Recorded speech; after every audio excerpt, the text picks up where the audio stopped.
My name is Albert Pirro. I've got a lifetime of restaurant experience, including 18 years of bartending, designing cocktails, consulting on bar menus, and competing in cocktail competitions. I've set out to challenge the best mixologists in the world to the ultimate bartending battle. I will go to the coolest bars, learn about the greatest spirits, and challenge the most talented bartenders as we twist, stir, and shake the freshest original and classic cocktails anywhere. So grab a dram and settle in. It's time for Mixology's main event as we find out who's got the most spirit for spirits. Right now, I'm outside The Last Word in Huntington, New York. A Peruvian-inspired joint, super elegant, really beautiful, out on Long Island. Now today I've come to challenge one of their owners and cocktail designer, Jeffrey Alvarado, to a duel. He's put together an amazing menu with an exceptional Manhattan twist on it. I'm gonna go inside, find Jeff, challenge him, and we'll find out who has the most spirit for spirits.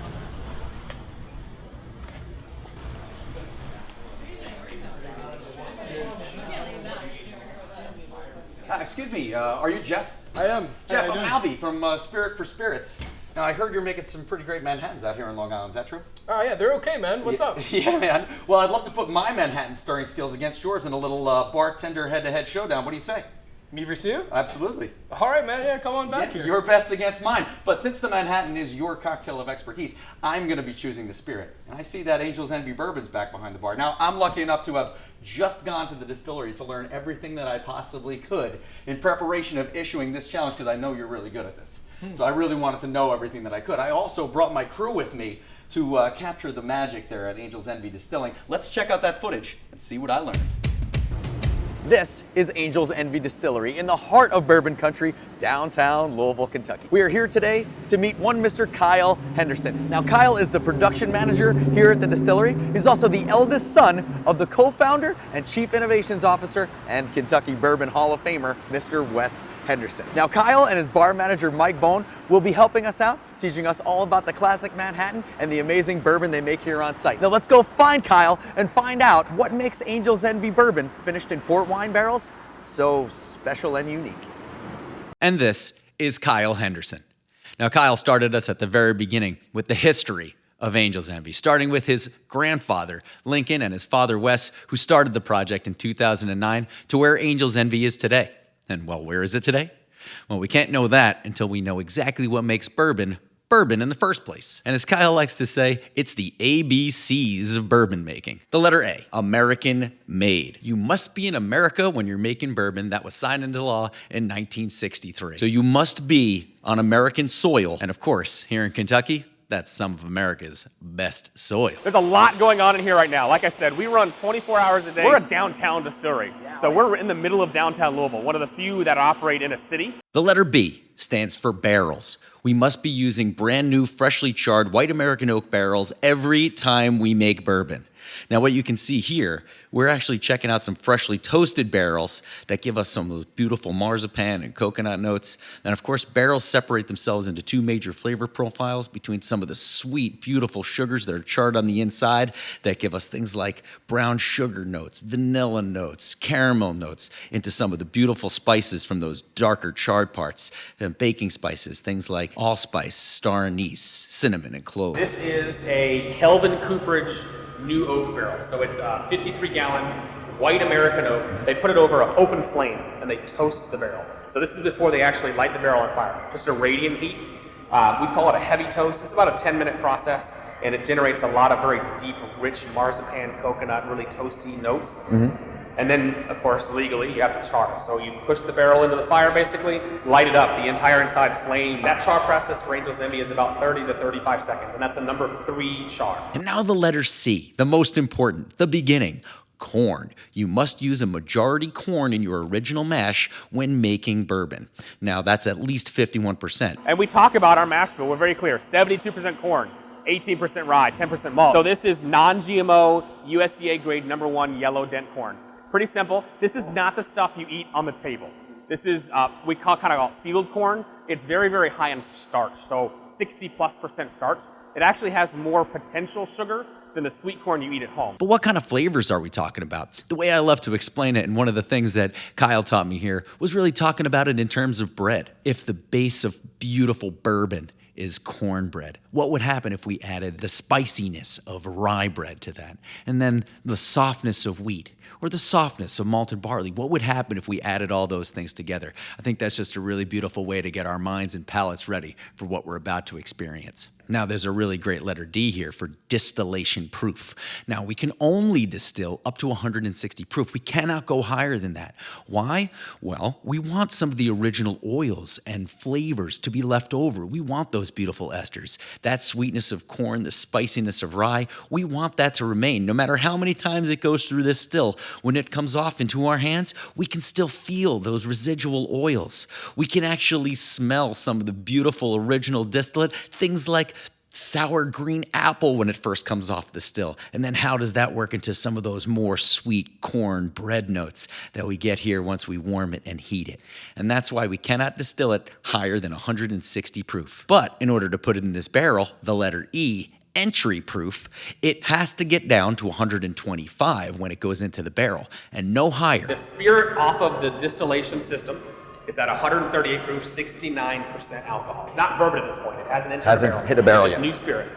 They're going to add water to bring that down to 125 proof, so we can legally go into that barrel at the entry proof. And that's it. That's all that happens there. They mix it up, make sure it's at the right proof. In this entire room, it does one thing and one thing alone: adding H2O, bringing us to the letter F. And the letter F is flavors and colors. You cannot add any flavor or color when you're making bourbon. All the flavor and color must come from the original barrel. And what I'm holding in my hand there actually are charred pieces of the barrel. Now, while it's maturing inside, the bourbon actually breaks off pieces of the barrel itself. And what you can see here in what Kyle likes to call a Kentucky snow globe, the bourbon itself actually has charred pieces of wood inside it. And that's where all the beautiful sweetness and that beautiful dark, rich, red-brown color come from.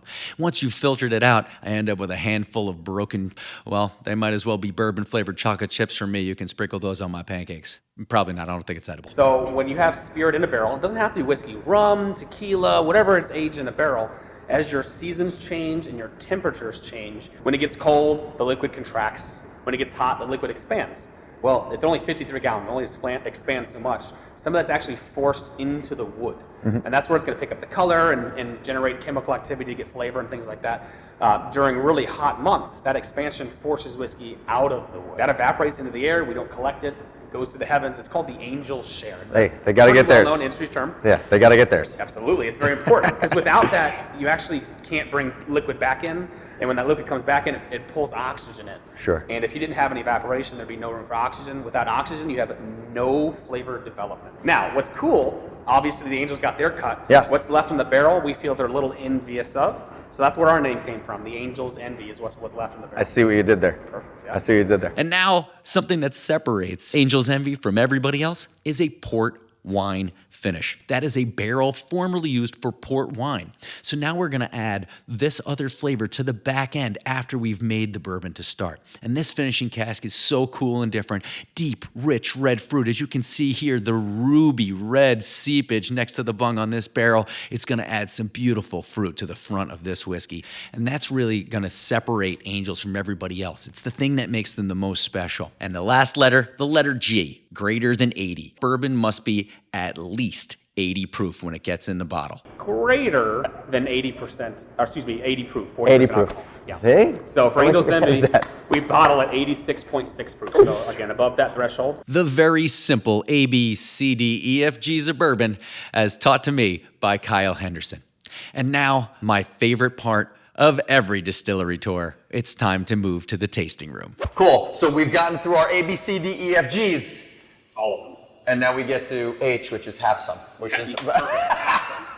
We have trucked in grain, we have cooked it, we have fermented it, we have distilled it, we have aged it, we have finished it, we have diluted it, we have bottled it, and we've poured it out of the bottle. So this is a taste of our finished product. This is Angel's Envy. It's the Kentucky Straight Bourbon Whiskey finished in port wine barrels. So what I want you to do is pick that glass up, give it a nose, and really important, I'm sure you know this, but a lot of people don't, open your mouth when you're smelling. Your olfactory senses really activate when you get alcohol and smells through your mouth as well as your nose. are you smelling there?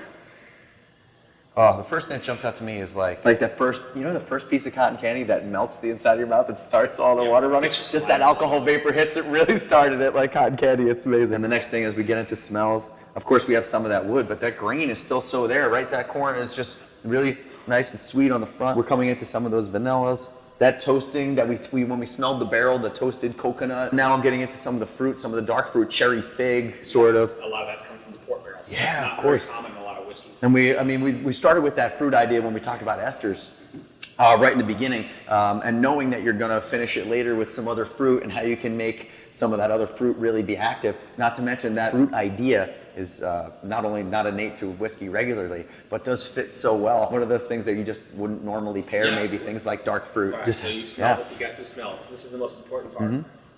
Taste it. Do I So, get to? We'll do like a little sip, swish it in our mouth, get your mouth acclimated, rest, breathe out a few times, and go back and do it again, because that second taste is where you get a lot of that out. We got a name for that? Kentucky Chew, this thing? Kentucky Chew, Kentucky Hug, there's all kinds of things. Yeah. So you get through that initial burn, a little heat. You get some oakiness, some caramel, vanilla, but the second taste, a few seconds later, you go back and it's a lot softer, it's a lot easier to get all through. Yeah, when we have to acclimate our palates, of course, right? Oh, and we go back for the second one, and that coconutty flavor just jumping right through. We mentioned some of the acidic elements before too in the mash and that Yes. sort of thing too. I wouldn't say it's something that jumps out, but certainly present, bringing us into some of those fruity things that have that. And here on this finish, a little nuttiness. Just a little bit. Yeah, just a little like a cashewy, light element to this.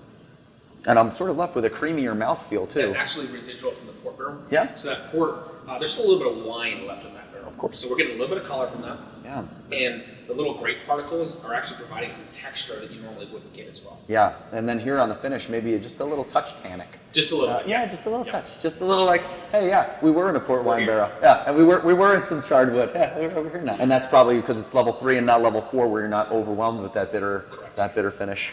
Oh, that's beautiful. That is a beautiful front. And now even going back to it now, just to smell, because I'm so much more aware of the fruit. Oh, yeah, yeah, really, definitely really. more apparent. Oh yeah, so much more apparent. Especially things like dark cherry just jumping to me. I'm having a thought. So here's an important thing. Cool. The last part of this tasting. Yeah.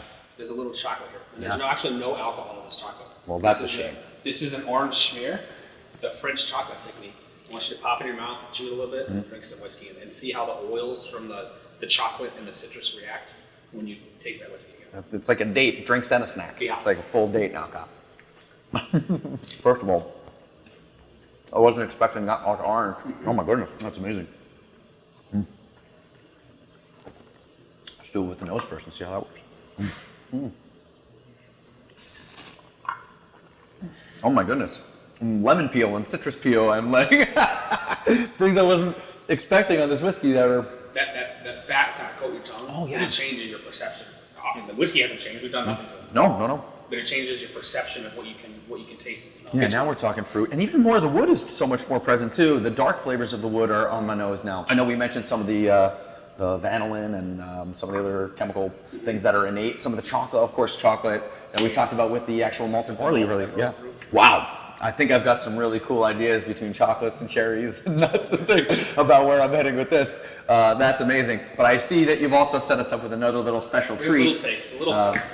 Here at Angels. We talked about the rye whiskey brief. Similar process, 95% rye instead of 72% corn. Similar aging process, same barrels, but the finishing is what really sets this apart. So this is finished in that rum barrel. So if you give this a nose, that's going to stand out quite a bit. Oh, the rum right off the- molasses. Oh, sure. Spice. Yeah, like cinnamon, nutmeg, clove, even like black pepper, that sort of stuff, which is cool. So this is finished in that Caribbean rum barrel. Yeah. And I think you'll notice that immediately on your nose. Oh my God, you're so right. It's yeah, just like we were talking about earlier, some of the rum flavor profile, maple, the molasses, and the things that go with that of lighter fruit. And I bet because it was a cognac barrel before, that some of the fruit is actually helped. There's the other thing that I love about rum barrels is like overripe banana, vanilla with almond mocha, that sort of flavor together that all starts to come in. And then we talk about that rye grain. Spicy. And the spices that go with that. Doughy, yeah. Yeah, and the spices that match with that so well with Caribbean flavors of cinnamon, nutmeg, clove, allspice, anisette. That sort of like that whole flavor. That's really beautiful. What's the proof on this, too? This is 100 proof, so a little more, but that rum, the sweetness on the rum really softens some of that. It's not quite as apparent. And the maple right off the bat, and then into some of the softer rum flavors, which is really cool. Even some of the lighter fruit, like little hint of mango and little hint of banana, and like it's like a chocolate dipped banana and a piece of burning cinnamon like in the vicinity. So we make banana saucer with this. Oh yeah, I can. And it just rocks. Oh, forget it. I'm not allowed to set things on fire anymore. That's Really, we do it every day. It's the beauty of working in a store. You get to try those barrels.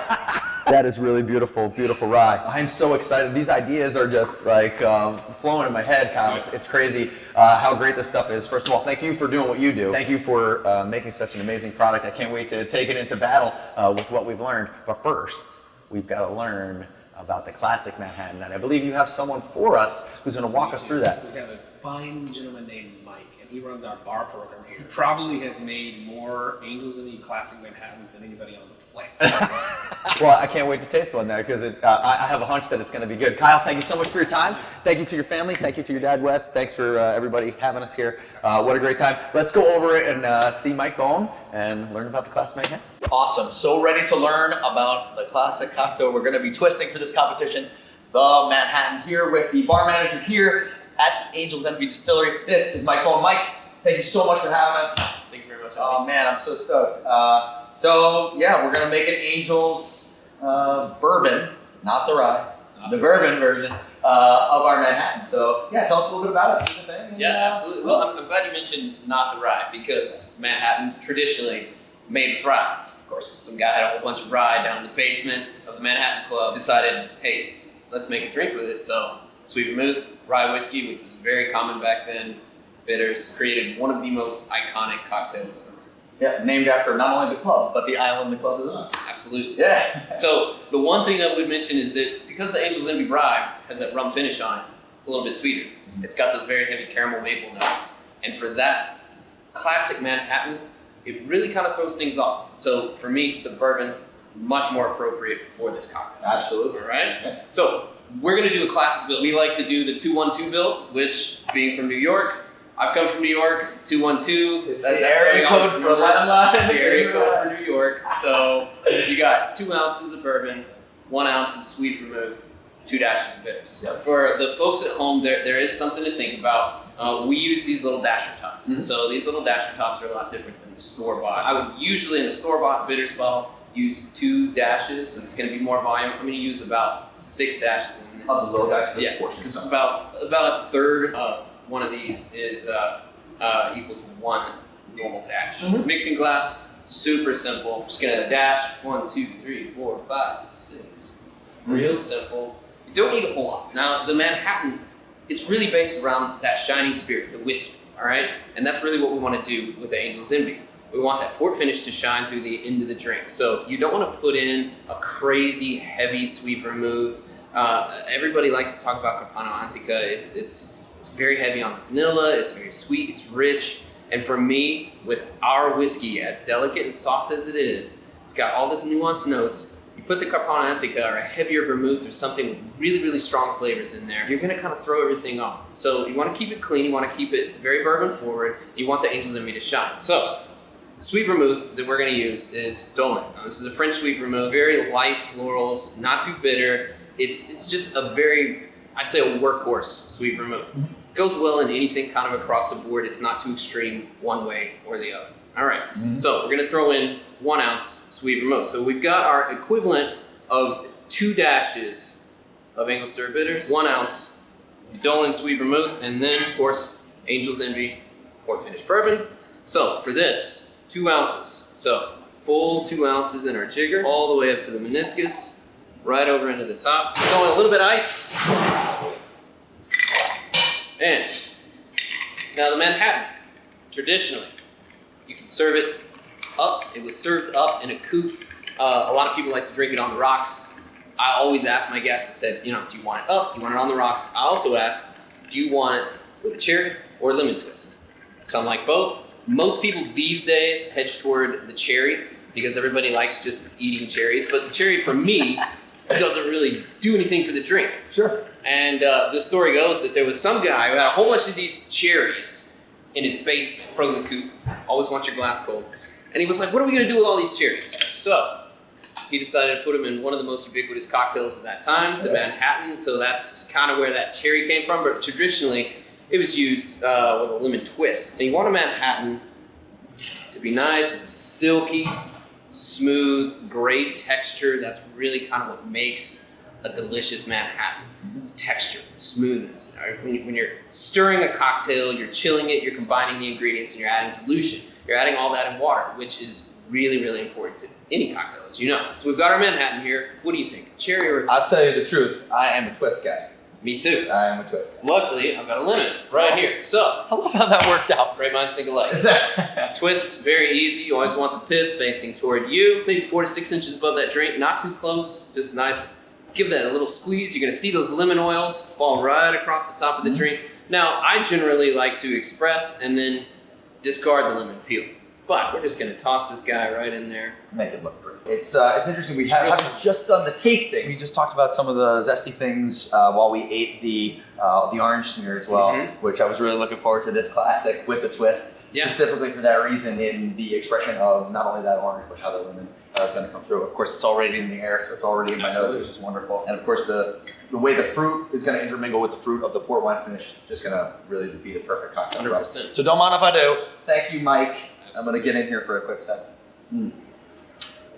Oh, and that is like silk. It is like the people in Manhattan, silky smooth. No one ever said that about me. You hung out with different people than I did.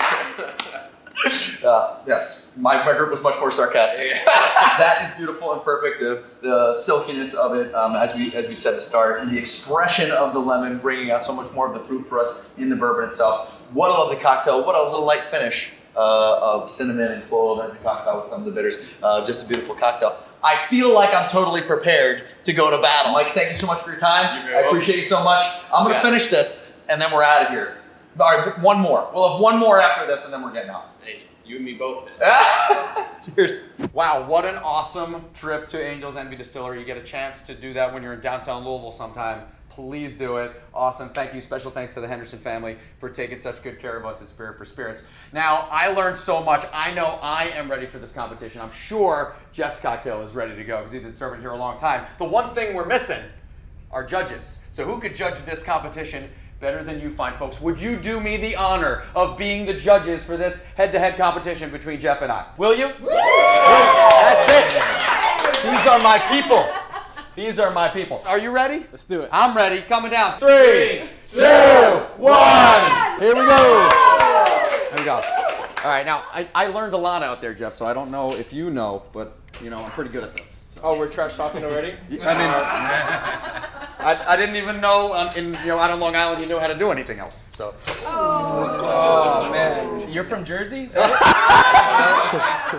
Guilty as charged, my friend. Guilty as charged. It's like Long Island, only like closer to Philly. Yeah. Yes, absolutely, absolutely. Man, we got the nickname the Armpit for a reason.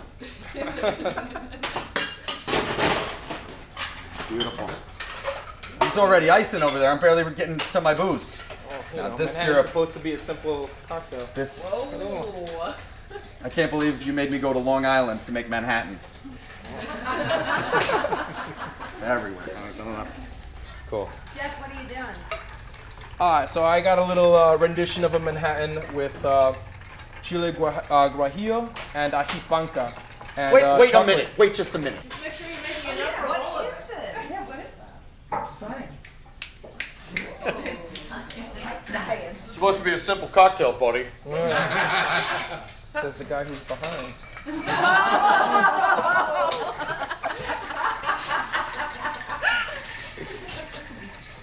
So lucky you're good looking. Wait a minute. He's got all kinds of stuff going on over here. Sorry, am I in your way? Not at all. Oh, interesting. Whoa! Oh, look at this. Fire.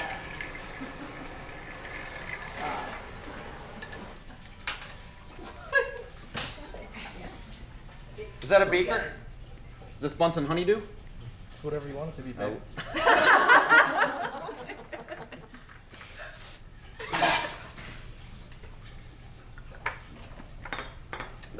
looks awesome and smells amazing. What is this? Don't tell me yet. I don't want to. Don't even tell me yet. That's awesome.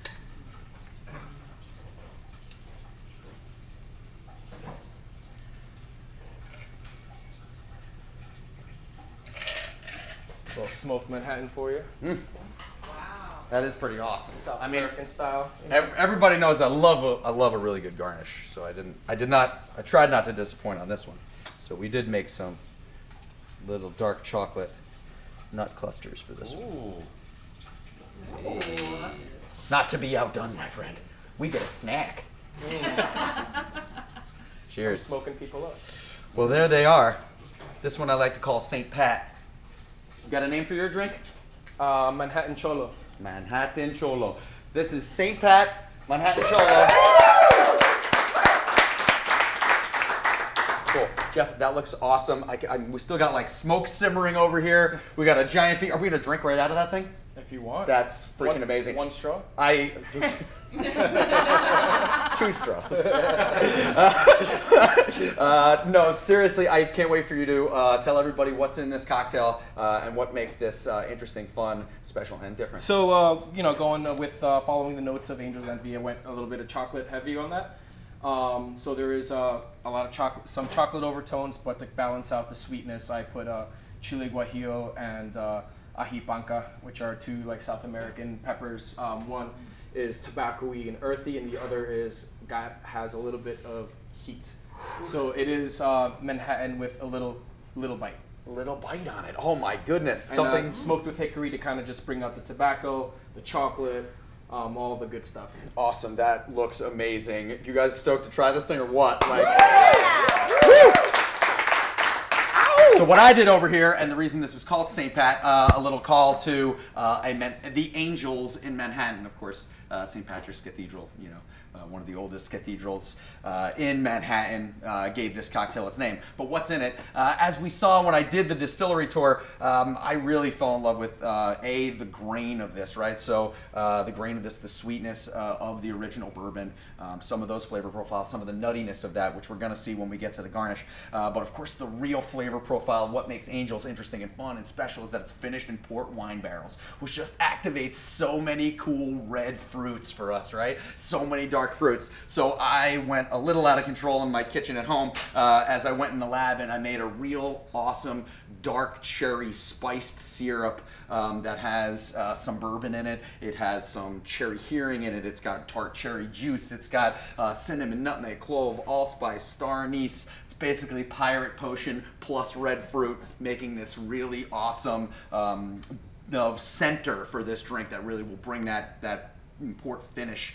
to life. The next two things that we learned up there really that are super important, of course, those spice notes. I used just a touch of whiskey barrel bitters made by Fees Brothers, like a little explosion of cinnamon, and then Aztec chocolate bitters. One of the really cool things about the malting process, you get that little bit of char mixed with the barrel, and all of a sudden things like chocolates and coffee start to come to life, and that brings us all the way to our garnish, of course. And as I got myself to this garnish, I actually took some really amazing dark chocolate, melted it with a little bit of Aztec chocolate bitters, some fresh cinnamon, and two different types of nuts, almonds and cashews, that are going to give us some of that mouthfeel, that creamy mouthfeel like almond milk, like cashew milk, in addition, as we really flesh out the entirety of this cocktail and everything inspired through St. Pat's. Through this Angel's Envy. Thank you guys so much for being here. Can't wait for you all to try them. Let's get that going. Woo!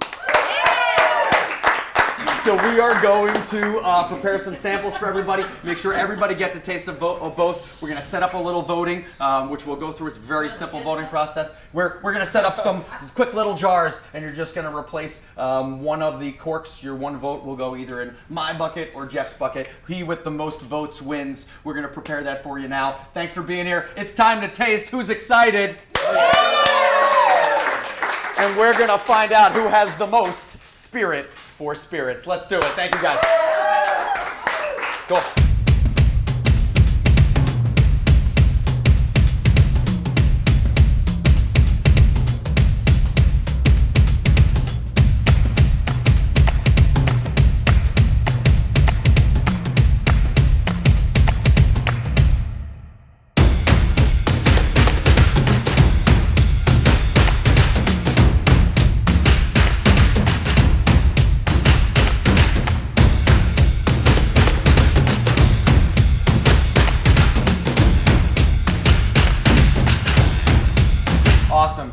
guys so much for doing all the voting. Thank you to Angels Envy for making this whole thing happen for us. And time for the big reveal.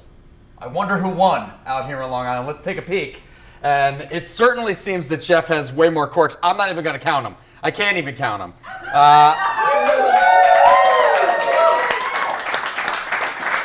I think today's winner, Jeffrey Alvarado. Thank you. Thank you. Better luck next time, maybe? Yeah, next time. The question is, when will next time be? But I guess that'll be next season on Spirit for Spirits. Thank you, guys. We're out of here. Bye-bye now. Whew. Well, there it is. Now, we might have won today, but the fun doesn't stop there. You can learn so much more from us on how to set up your own home bar in one of our segments called Behind the Stick. And also, we got to travel to some amazing places in all our travels here with Spirit for Spirits. So you can always check out some really cool spots in a segment we call Locally Sourced. Big thanks to everybody, to all our sponsors. Big thanks to all our friends along the way, especially Bull in China, our barware partner. Thanks for being there, Matan and crew. We love you guys. Big thanks to Angels Envy, of course. Thanks for this today. Big thanks to Mad River Distilling. Big thanks to Westward Whiskey. Big thanks to Little Water Distilling, that little tiny joint down in Atlantic City. We love you guys. And last and certainly not least, Whistle Pig for getting us off the ground in episode 1. There's so much more to learn, so much more to do in the cocktail world, but that's next season on Spirit for Spirits.